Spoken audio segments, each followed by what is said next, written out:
नमस्कार, सुबह के 9 बजने को है। वक्त हो चला है 9 की 9 खबर का। मैं हूं शुभम मिश्रा आपके साथ। बुलेटिन की शुरुआत बड़ी खबर के साथ करेंगे। बड़ी खबर दिल्ली से आ रही है, जहां बिहार कांग्रेस के नवनियुक्त अध्यक्ष राजेश कुमार ने दिल्ली में कांग्रेस अध्यक्ष मल्लिकार्जुन खड़गे और लोकसभा में नेता प्रतिपक्ष राहुल गांधी से मुलाकात की। और बिहार कांग्रेस का अध्यक्ष बनने के बाद राजेश कुमार ने पार्टी के दोनों बड़े नेताओं से पहली बार मुलाकात की है। मुलाकात में बिहार में संगठन से जुड़े मुद्दों पर बातचीत हुई। इस वक्त की बड़ी खबर आपको बता रहे हैं, दिल्ली से ये बड़ी जानकारी। बिहार से जुड़े मुद्दों पर चर्चा हुई है। इस वक्त की बड़ी खबर आपको बता रहे हैं, मल्लिकार्जुन खड़गे से भी मुलाकात हुई। राहुल और खड़गे में से मिले राजेश कुमार। जो तस्वीरें हम आप तक पहुंचा रहे हैं, नवनियुक्त कांग्रेस के अध्यक्ष हैं ये। बिहार की जिम्मेवारी के बाद उनकी ये पहली मुलाकात कई मायनों में बहुत अहम और खास बताई जा रही है।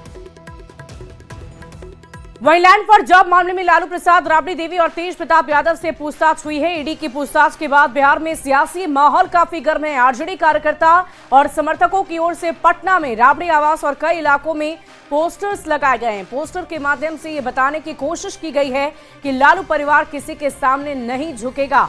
पटना में लगे इस पोस्टर का जायजा लिया न्यूज 18 संवाददाता अमित कुमार ने।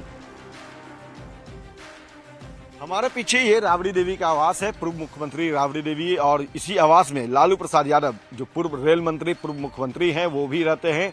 और इस ठीक आवास के सामने जो है वो एक होर्डिंग लगाया गया है, और इस होर्डिंग में ये दिखाया गया कि ना झुका हूँ ना झुकूंगा, टाइगर अभी जिंदा है। और ये पोस्टर जो है वो आरजेडी के नेताओं की तरफ से लगाया गया है। एक पोस्टर जो है निशांत मंडल, राजद नेता हरलाखी मधुबनी की तरफ से लगाया गया है, और दूसरा पोस्टर जो है वो संजू कोहली, पूर्व जिला पार्षद मखदूमपुर जहानाबाद की जो है उनके तरफ से लगाया गया है। और इसमें देखिए भक्त, आरएसएस, सीबीआई, ईडी, पीएमओ जो है उसका उल्लेख किया गया है। और यहाँ पे जो है कुछ मीडिया कर्मियों को भी दिखाया गया है। और इस पोस्टर के जरिए कहीं न कहीं ये बताया गया है कि भले ही लालू प्रसाद यादव के परिवार को लगातार ईडी तलब करे, संबंध भेज करके लैंड फॉर जॉब मामले में पूछताछ के लिए बुलाए, लेकिन लालू परिवार जो है वो इससे डरने वाला नहीं है, झुकने वाला नहीं है। और कहीं न कहीं एक मैसेज देने की कोशिश जो है वो आरजेडी के नेताओं की तरफ से की जा रही है इस पोस्टर के माध्यम से, कि जो जांच एजेंसियां हैं वो केंद्र सरकार के इशारे पे काम करती है। और जिस तरह से दिखाया गया है कि आप लाख लालू को झुकाना चाहें लेकिन लालू झुकेगा नहीं। कह सकते हैं कि ये पोस्टर जो है वो कहीं न कहीं जिस तरह से नेता प्रतिपक्ष तेजस्वी यादव की तरफ से बयान आया कि जब भी चुनाव आते हैं तो हम लोगों को डराने की कोशिश की जाती है, जांच एजेंसियों के का इस्तेमाल किया जाता है, लेकिन हम झुकेंगे नहीं। कल ये बात तेजस्वी यादव ने सदन के अंदर भी कहा था और बाहर भी कहा था। अब इन बातों का उल्लेख जो है वो इस पोस्टर के जरिए आरजेडी के नेताओं की तरफ से किया जा रहा है, और कहीं न कहीं बताने की कोशिश की जा रही है कि लाख जांच एजेंसियां जो है वो लालू परिवार को डराने, धमकाने और झुकाने की कोशिश करें, लेकिन ये लोग झुकेंगे नहीं। बहरहाल देखना है कि इस पोस्टर पे जो एनडीए घटक दल के लोग हैं वो क्या कहते हैं।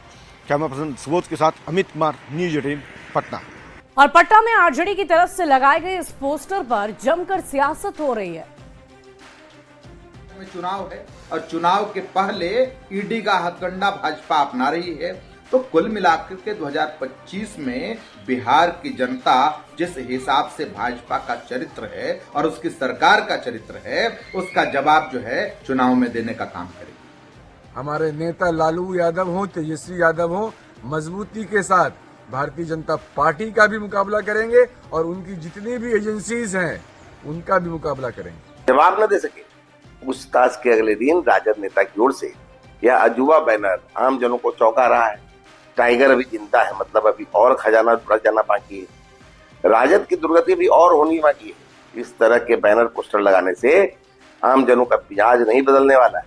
लैंड फॉर जॉब के मामले में भी यही पूछताछ के क्रम में लालू प्रसाद के समर्थकों का जिस प्रकार से वातावरण निर्माण कर रहा है, आने वाले दिनों में लैंड फॉर जॉब मामले में भी लालू परिवार को सजाए होगी, इसको कोई बचा नहीं सकता है। और अब बात बिहार विधानसभा के बजट सत्र की करेंगे। बिहार विधानसभा के मौजूदा बजट सत्र का आज 13वां दिन है और आज सदन में वित्तीय वर्ष 2025-26 के आय व्यय अनुदान मांगों पर वाद विवाद और मतदान होगा। दूसरी पाली में स्वास्थ्य विभाग और कृषि विभाग का बजट पेश होगा। पूरी खबर विधानसभा से बता रहे हैं न्यूज 18 संवाददाता अमित कुमार।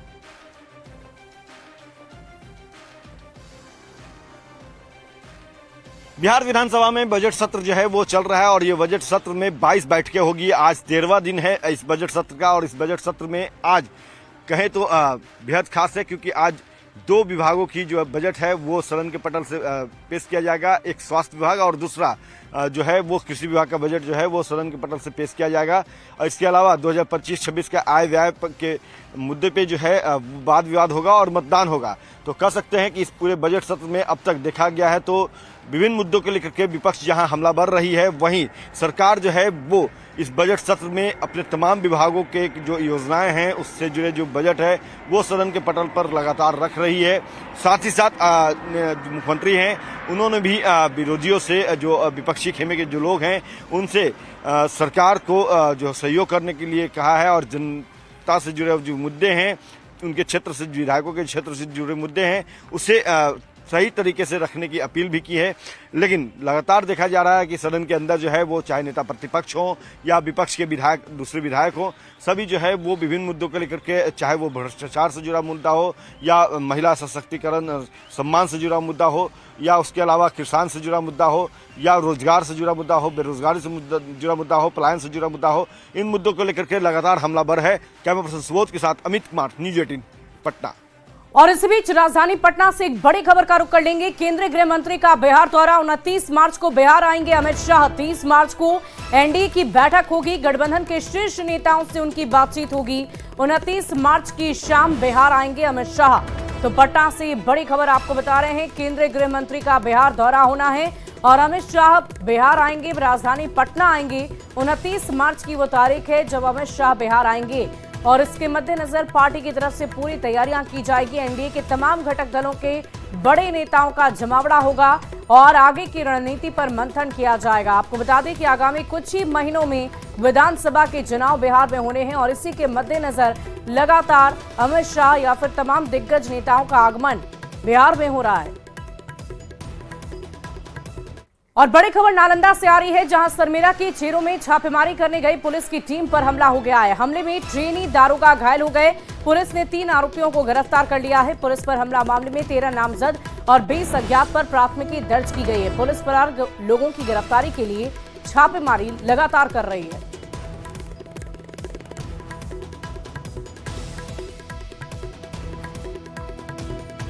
वहीं अगली खबर आपको किशनगंज से बताएं, जहां पूर्णिया रेंज के डीआईजी प्रमोद कुमार मंडल ने पुलिस पर हो रहे हमलों को लेकर समीक्षा बैठक बुलाई है। बैठक में पुलिस की ओर से लिए गए एक्शन संबंधित तमाम मुद्दों पर भी चर्चा की गई है। बट आज के आने का एक विशेष रीजन है, हम लोग वैसे कांडों की समीक्षा कर रहे हैं जिसमें पुलिस पर पूर्व में हमला हुआ है ना। तो मैं स्पेशली चारों जिला जो हमारे क्षेत्र में पड़ता है, हम लोग ये देख रहे हैं कि वैसे केसेस में गिरफ्तारी क्यों नहीं हुई, किसकी लापरवाही है, क्यों पुलिस पर हमला हुआ। अभी 2 दिन पहले एसएसबी पे भी देखा होगा अपनी घटना, अभी उससे पहले रड़िया में हुआ। तो हम लोग उसके कारण देख रहे हैं और वो केसेस में अभी तक गिरफ्तार क्यों नहीं हुए, चार्जशीट क्यों नहीं हुई, इसकी जांच के लिए हम लोग आए। और भविष्य में ऐसी गलती ना हो, ऐसा हमला ना हो, पुलिस को भी अलर्ट रहना पड़ेगा और लोगों में कानून का भय उत्पन्न होना चाहिए। और इधर बक्सर पहुंचे हैं शाहबाद रेंज के डीआईजी सत्य प्रकाश ने बड़ी बात कह दी है। उन्होंने कहा कि हमारे पुलिस के जवान अब अपराधियों की गोलियों का जवाब गोली से दे रहे हैं और इसी के लिए एसपी के साथ विशेष रणनीति बनाई गई है। अब नए तेवर के साथ बिहार पुलिस अपराधियों पर लगाम लगाने की कोशिश में जुटी हुई है। एक्शन मोड में है। बिहार में अगर कोई भी अपराधी अगर पुलिस के ऊपर किसी प्रकार की कोई कार्रवाई करती है तो पुलिस भी उसका डट कर मुकाबला करेगी। न्यूज़ 18 से बात करने के लिए शाहबाद रेंज के डीआईजी हैं, इनसे बात करते हैं। सर, क्या कुछ पुलिसिंग? देखिए, अभी हाल फिलहाल में हम लोग के द्वारा काफ़ी सख्ती से पुलिसिंग की जा रही है। जगह जगह पर आप लोग देख रहे हैं चेकिंग अभियान चल रही है। रिस्पांस टाइम बहुत बढ़िया हुआ है। कहीं से भी कहीं एक कॉल भी आता है 112 पे या थाने पे, लगभग 14 मिनट का रिस्पांस टाइम है, पुलिस जा रही है। तो पुलिस का जो कार्रवाई है वो अब आपको दिख रहा है। अब पुलिस पर भी कुछ कभी कभी हमला का भी बात आ रहा है, तो पुलिस भी पीछे नहीं हट रही है। अब उसका भी वो कड़ाई से उसका डट करके वो सामना भी कर रही है और जो भी इस तरह से दृष्टांत आ रहे हैं उसके लिए हम लोग पूरी तरह से तैयार भी हैं।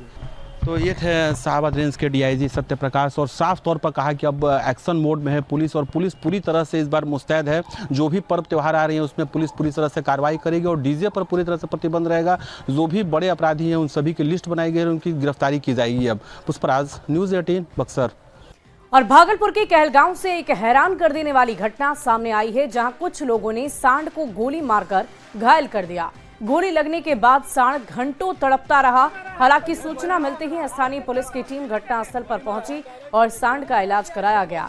फिलहाल सांड की स्थिति काफी सामान्य बनी हुई है। मामले में अज्ञात के खिलाफ केस दर्ज कर लिया गया। लगभग 2 से 3 घंटा दल आए, उनका भी कहना था कि ये देखिए इनकी 100% पुष्टि करना बहुत दिक्कत की बात है, क्योंकि जो उनका सस्पिशन था कि अंदर में कुछ बुलेट या कुछ है तो उसको निकाला जाए। उनका कहना था कि यदि बुलेट होगा भी, यदि हम वहाँ पर पहुँच करते हैं तो हो सकता है इनके स्वास्थ्य पर खतरा हो जाए। कोई आम आदमी मारे और इतना इतना घुस जाए एक एक हाथ शरीर के अंदर, और आप खुद भी स्वीकार कर रहे हैं कि इसका जो है हार्ट के पास गोली है, फेफड़ा के पास हाँ, फेफड़ा के पास गोली है। उसके बाद जो है जो चिमटा जो कैंची है उनका सर्जिकल इंस्ट्रूमेंट, वह एक इतना बड़ा है और वह पूरा घुस जा रहा है उसके अंदर। और उसके बाद डॉक्टर साहब से जब डिस्कशन की गई, बात की गई, तो उन्होंने कहा कि मनोज जी अगर इसको ज़्यादा छेड़छाड़ करते हैं या ऑपरेट करते हैं, इसको फाड़ते हैं तो नंदी के जान माल को खतरा होगा। और इसी बीच बेगूसराय से आपको खबर बताएंगे, जहां टीआरई 3 में बीपीएससी की परीक्षा में पास हुए अभ्यर्थी की काउंसलिंग के दौरान 3 फर्जी टीचर को गिरफ्तार किया गया है। जानकारी के मुताबिक तीनों ही उत्तर प्रदेश के रहने वाले हैं, लेकिन फर्जी तरीके से बिहार का आधार कार्ड बनवाकर यहां आरक्षण का लाभ लेकर नियुक्ति पाना चाहते थे। जब काउंसलिंग के दौरान उन लोगों को सर्टिफिकेट जांच करने के लिए भेजा गया, उनकी सर्टिफिकेट की जांच की गई तो तीनों की पोल खुल गई, जिसके बाद तीनों को गिरफ्तार कर लिया गया है। आगे की जांच लगातार जारी है। हमारे नाना वो सब वहाँ पर आते थे का नहीं बलिया में, तो हम वहीं पर पढ़ते थे। सब कुछ वहीं का बना हुआ है, पढ़ाई वढ़ाई सब वहीं पे हुई है। जब भर्ती उड़ती आई तो हम अपने यहाँ पर आए थे, अपने घर पे यहाँ से आधार कार्ड वगैरह सब बनवाए थे। और उसमें हम पहला आधार कार्ड कहाँ का था? पहले वो जब वहाँ जा रहे थे मौसी के मामा में, प्रॉब्लम यही तो सर कि हमारा आधार कार्ड पैन कार्ड वहीं का है, आधार कार्ड नहीं तो सर, तो आधार कार्ड हम पहले अपडेट कराए हैं तो उसी में हम फर्जी में। कहाँ का आधार कार्ड पैन कार्ड है, कहाँ घर है, कहाँ के रहने वाले हैं? सर जानकी बाजार के पहले थे, लेकिन हम यूपी बलिया के थे। आधार अपडेट हुआ था, उसी में ये प्रॉब्लम हुआ है। तो ये कहाँ का आधार कार्ड आपका है अभी वर्तमान में? पश्चिम ये 3 लोग अभी पकड़े गए हैं जो मूलतः उत्तर प्रदेश के रहने वाले हैं और बिहार के आधार कार्ड बनवाकर ये यहाँ आरक्षण का लाभ लेकर ये नियुक्ति पाना चाहते थे। इसी काउंसलिंग में के दौरान इनके सर्टिफिकेट का सत्यापन कराया जा रहा था, उसी में ये पकड़े गए कि इन्होंने आधार में छेड़छाड़ करके अपना आधार एड्रेस बदल दिया है। और इसी बीच मेरठ मर्डर केस से जुड़ी एक बड़ी खबर सामने आ रही है। कातिल प्रेमी साहिल शुक्ला तंत्र मंत्र से जुड़ा हुआ था और साहिल शुक्ला के घर में अजीबोगरीब चीजें मिली है। कत्ल के बाद मुस्कान ने भी इस घर में रातें गुजारी थी। शराब, बिल्ली और नमक घर से बरामद हुआ है। शराब, बिल्ली और नमक से तिलिस्म होता था और ये भी खुलासा हुआ है कि स्नैपचैट पर मरी हुई मां से साहिल शुक्ला बात करता था। मरी हुई मां के आदेश पर सौरभ का कत्ल किया। मुस्कान ने ही साहिल की मरी हुई मां का फर्जी स्नैपचैट अकाउंट बनाया था और पति को मारने के लिए स्नैपचैट पर मैसेज किया था। मुझे ना लड़की की पता ना कुछ पता, साहिल मेरा देवता है, लड़की का लड़का है। मेरी लड़की को 18-19 साल हो गए, सामने फोटो टंग रहा है, वो खत्म हो गई। मैं एक पास नहीं रहती हूँ, बस ये है। तुम्हारे दमाद तो आते नहीं है, नोएडा रहते हैं। हाँ वही काम करते हैं, वही रहते हैं। काके में कभी कभी आते हैं या पैसे भेज देते हैं मेरे खर्चे के लिए। हस्बैंड मर्डर मिस्ट्री में लगातार नए नए खुलासे हो रहे हैं। एक तरफ मुस्कान की मां ने उसके लिए सजाए मौत की मांग की है, क्योंकि उसने कहा कि ऐसी कातिल बेटी डायन समान है। वहीं दूसरी तरफ उसके जो प्रेमी है उसका जुड़ाव तंत्र मंत्र से है। उसके कमरे से जो चीजें बरामद हुई हैं उसे देखकर लोगों के होश फाख्ता हो गए। उसके कमरे से नमक, बिल्ली और एक ऐसा चित्र बरामद हुआ है जिसे शैतान का बताया जा रहा है। उसकी पूजा वो वहां पे करता था और उसका जुड़ाव तंत्र मंत्र से भी था। जिस तरीके से कत्ल के बाद मुस्कान ने भी कई रातें उस कमरे में गुजारी है, तो उसको देखकर अंदाजा लगाया जा सकता है कि दोनों एक ग्रसित मानसिकता से पीड़ित थे और दोनों ने शायद इसी के चलते अपने पति यानी मुस्कान के पति की कत्ल की वारदात को अंजाम दे डाला। और इस नृशंस हत्या के बाद भी ये लोग मौज मस्ती करने के लिए मनाली पहुंच गए और फिर वहां से लौटकर भागने की प्लानिंग रच डाली। लेकिन उसके पहले ही उसकी मां ने उसे पुलिस के हाथों सौंप दिया और अब दोनों सलाखों के पीछे हैं। लगातार नए खुलासों को लेकर ये मर्डर मिस्ट्री अब चर्चा का विषय बनी। कैमरामैन शिव सुदन के साथ न्यूज़ 18 के लिए निखिल अग्रवाल, मेरठ। और मेरठ की इसी सनसनीखेज घटना में बेटी की करतूत पर उसके माता पिता शर्मिंदा है। कातिल बेटी के लिए फांसी की मांग कर रहे हैं। मुस्कान की मां ने ही पुलिस को फोन किया और खुद कातिल बेटी को पुलिस के हवाले कर दिया था।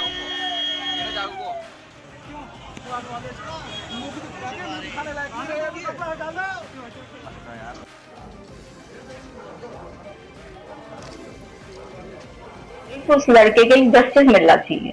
हमारा भी बेटा है, दूसरे के घर का बच्चा गया है। मैं ये दिखावे के लिए नहीं बोल रही, ये मेरे भगवान को पता है, ये मेरे बच्चों को पता है कि मैं ये केवल इसलिए कह रही हूँ कि सौरभ जानते हैं कि हमने उनकी रेस्पेक्ट करी है, वो हमारी करते थे।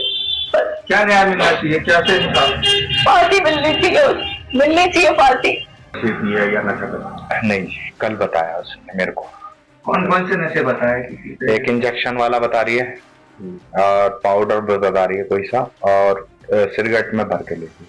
ये ईसाई ला के देता था ये? हाँ, वो ला के देता। कब से दोस्ती थी? कैसे दोस्ती थी? कैसे मिलना हुआ दोबारा? क्या दोबारा? ये 2019 में मिले हैं। 8वीं क्लास में ये क्लास फेलो रहे हैं विवेकानंद में। उसके बाद 16 में मेरी लड़की ने मेरे खिलाफ जाके शादी कर ली उससे, सौरभ से। और उसके बाद 16 के बाद ये दोबारा कांटेक्ट में आए, क्योंकि मोहल्ला एक ही था, तो ये दोबारा कांटेक्ट में आए 2019। और जब वो सौरभ 2 साल के लिए सर्विस पे चला गया तो इन्हें पूरा मौका मिल गया। अक्सर देखा जाता माँ बाप छुपा लेते हैं अपने बच्चों की गलती, आप खुद लेके पहुंचे जी, क्या कहना है? मैं उस बेटे को इंसाफ देना चाहता हूँ जिसे मैं मान रहा था। बस। आपने फांसी की बात करी, बेटी को मिलनी चाहिए। उसने जीने का तो हक खो रखा है, उसे तो फांसी के अलावा कुछ उसके लिए है ही नहीं। जैसे आप खुद थाने लेके पहुंचे थे, ये ख्याल नहीं आया कि वो दामाद है, ये अपनी बेटी है, तो उस पर जाना चाहिए? नहीं जी, वो मेरा बेटा है, ये मेरी कुछ नहीं। बढ़ते अगली खबर की ओर। बिहार में बढ़ती गर्मी के साथ ईएस का खतरा एक बार फिर से बढ़ गया है और ऐसे में ईएस को लेकर मुजफ्फरपुर जिला प्रशासन अलर्ट मोड में है। सभी अस्पतालों में खास तरह की व्यवस्थाएं की गई है। डीएम ने बताया कि एसकेएमसीएच में स्पेशल पीकू बिल्डिंग बनाई गई है जहां एईएस का बेहतर तरीके से इलाज होता है। आपको बता दें कि मुजफ्फरपुर जिला ईएस हॉटस्पॉट माना जाता है। देखिए, एईएस को लेकर के मुजफ्फरपुर ज़िले में जैसे ही गर्मी का मौसम आता है उससे पहले हम लोगों की सतर्कता काफ़ी बढ़ जाती है। इसमें लगातार बैठकें करके हम लोग जो पूरी एसओपी है जो स्वास्थ्य विभाग ने बनाया है एवं अन्य विभिन्न विभागों का इसमें सहयोग रहता है, तो उससे संबंधित जो भी पदाधिकारी हैं सबके साथ हम लोगों ने बैठक कर ली है। एसकेएमसीएच में आप जान रहे हैं कि बहुत ही अत्याधुनिक सुविधा के साथ पीकू वार्ड फंक्शनल है जहाँ 24 घंटे डॉक्टर एवं पैरामेडिकल स्टाफ की प्रतिनियुक्ति रहती है। और इधर भागलपुर में बड़ी संख्या में लोग मौसमी बीमारी के शिकार हो रहे हैं। जेएलएनएमसीएच में इलाज कराने आने वाले मरीजों की संख्या में अचानक बढ़ोतरी देखी जा रही है। हर दिन 3 से 4 हजार मरीज पहुंच रहे हैं जहां ओपीडी में पहुंचकर अपना इलाज करा रहे। रजिस्ट्रेशन काउंटर कम होने के कारण लोगों को घंटों तक लाइन में इंतजार करना पड़ रहा है। न्यूज़ 18 संवाददाता विकास कुमार सिंह की इस रिपोर्ट को देखिए। दिनों में भागलपुर के जेएलएनएमसीएच में मरीजों की संख्या में बेतहाशा वृद्धि हुई है। ओपीडी के बाहर मरीजों को पर्ची कटाने के लिए घंटों इंतजार करना पड़ता है। खासकर मरीजों की संख्या में जिस तरह से वृद्धि हुई है उस हिसाब से रजिस्ट्रेशन काउंटर नहीं बढ़ाया गया है, लिहाजा जो मरीजों की परेशानी है वो साफ तौर पर बढ़ गई है। ओपीडी में 3 से 4 घंटे तक मरीजों को पर्ची कटाने के लिए इंतजार करना पड़ता है। खासकर जो गंभीर बीमारी से ग्रसित मरीज हैं उनके परिजनों की परेशानी ज़्यादा बढ़ गई है। कहाँ से आए हैं? बांका से आए हैं। किसको दिखाने के लिए आए हैं? अपने बच्चा को दिखाने के लिए। क्या है बीमारी इनको? थैलेसीमिया है, ब्लड नहीं बनता है। ब्लड नहीं बनता है, तो बार बार आपको आना पड़ता है यहाँ पे? 20 दिन में 25 दिन में। तो हर बार आपको पर्ची कटाना पड़ता है? इसी तरह से लाइन में लगती है हर बार? हर बार लाइन में लगती है। कितने घंटे लाइन में खड़ा रहना पड़ता है? आज पूरा भीड़ है, यही 9 बजे से लगे 2-3 घंटा हो गया। क्या बीमारी है बच्चों को? बच्चों को थैलेसीमिया, ब्लड चढ़ता है। परेशानी बढ़ गई है? 5 साल से परेशानी बढ़ा है। देखिए, पर्ची कटाने वालों की ये लंबी कतार जो है वो लगी हुई है। खासकर जिस तरह से हाल के दिनों में मरीजों की संख्या में वृद्धि हुई है, ऐसे में जो रजिस्ट्रेशन काउंटर है वो कम पड़ गया है। रोजाना 3 से 4 हजार मरीज ओपीडी पहुंच रहे हैं। बता दें कि इस दौरान जो गंभीर बीमारी से ग्रसित मरीज हैं, उनके परिजनों की परेशानी साफ तौर पर बढ़ती हुई नजर आ रही है। तो वहीं 100 से 200 मरीज रोजाना बिना इलाज कराए ही जेएलएनएमसीएच से वापस लौट रहे हैं। विकास कुमार सिंह, न्यूज़ 18 भागलपुर। और फिलहाल इस बुलेटिन में अभी के लिए बस इतना ही। आप बने रहे न्यूज़ 18 बिहार झारखंड के साथ।